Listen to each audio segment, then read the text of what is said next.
बघा, नरेंद्र नावाला कोण घाबरतंय? मोदीला समजताच हसू अनावर. पंतप्रधान नरेंद्र मोदी यांनी आपल्या 7 लोक कल्याण मार्ग निवासस्थानी राष्ट्रकुल 2026 स्पर्धेत पदक पटकविणाऱ्या स्पर्धकांच्या भेटीचा कार्यक्रम आयोजित केला होता. यावेळी खेळाडूंशी मोदी यांनी संवाद साधला. दरम्यान 90 किलोग्रामपेक्षा जास्त वजनी गटात रौप्य पदक पटकावणाऱ्या बॉक्सर नरेंद्र बेनीवालने मोदीजी यांना जी घटना सांगितली ती ऐकून मोदींना सुद्धा हसू अनावर झाले.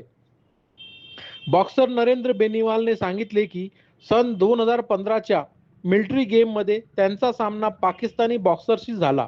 त्यावेळी त्यांच्या भारतीय सहकाऱ्यांनी त्यांना सांगितले की सामना पाकिस्तानी बॉक्सरशी आहे, त्यामुळे कुठल्याही परिस्थितीत जिंकायचे आहे.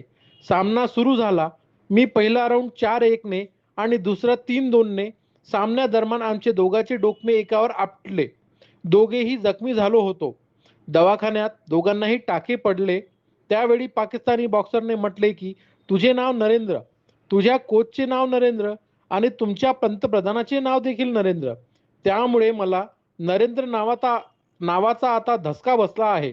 बेनीवालचे हे वाक्य ऐकून मोदी खदाखदा हसू लागले.